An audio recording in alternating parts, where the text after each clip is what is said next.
Hey guys, it's the Gamer Untamed, and I am in another part of my house today. I am sitting on this nice comfy sofa where I'm going to be talking to you about the movie Sicario, starring Emily Blunt and Benicio del Toro. State Department is pulling an agent that specializes in responding to escalated cartel activity.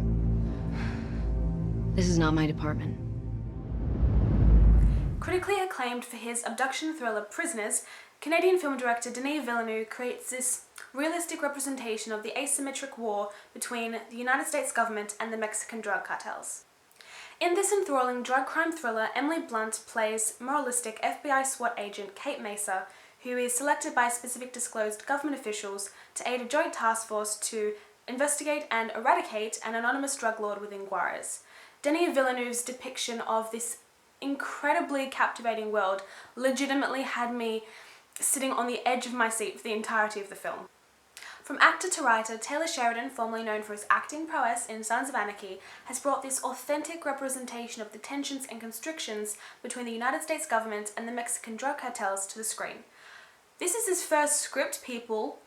Wow, it is nerving and magnetic, and I absolutely can't wait to see what he does next. This, in unification with the cinematography and direction of the film, has painted this incredibly dynamic image and frightening image of Mexico.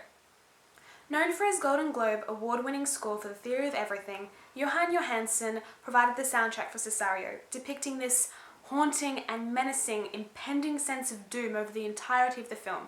Now, the cinematography that's done by Roger Deakins is executed magnificently, and it's breathtaking. I loved that the night photography actually looked like it's set during the night. You know, in those action films, or in any film really, that's set partially during the night where they illuminate the characters' faces with this unrealistic artificial white light? Yeah, it's not done here. Instead, it's grainy, it's, realistic, and it's done through these night vision goggles, which make it look like that is exactly what the characters are seeing. And it's perfect. It fits so well. Emily Blunt is terrific and excels in her portrayal of Kate Mesa, where she is able to present both the vulnerable and raw exposure of her character and the emotions of her character with this incredible sense of strength, in spite of the world being fit for snakes and cunning animals. Just as impressive in his portrayal of Alejandro, Benicio del Toro, who really deserves an Oscar nomination for his depiction of this character, is brutal, ominous, and unforgiving in this role. And yet, as an audience, we still manage to see these glimpses of humanity in him, and are able to feel empathetic for the torment that he's been through. Villeneuve's interpretation of violent themes in this film are definitely not idealized, and they're definitely not glamorized like the majority of action flicks in this generation. In fact, he really focuses on the pornographic and degrading and disconcerting savage elements of the film that really, after you finish the film, all you want to do is take a shower.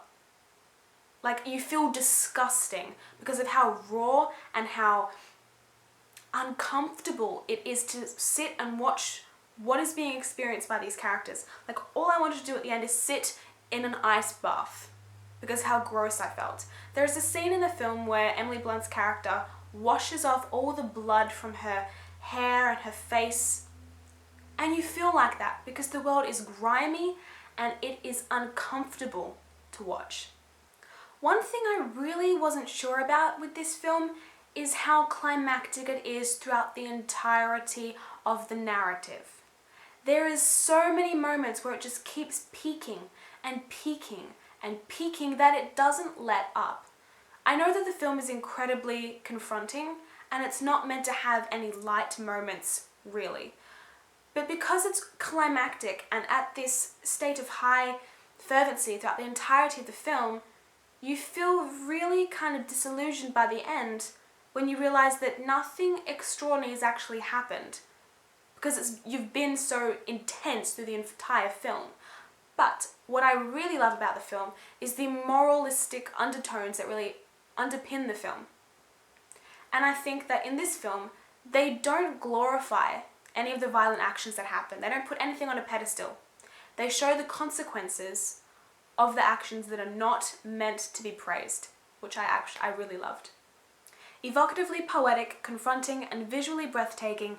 If this film does not receive any Oscar nominations, I'm going to be mortified and crushed, because this film deserves all the praise and recognition it has received so far. Legitimately. So for that reason, I'm going to give it a 9 out of 10.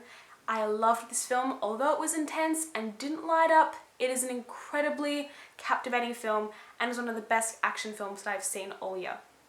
So thank you guys for watching. Please leave a like and a comment below about your thoughts. Please share this video, which I would love so much, and I will talk to you guys soon.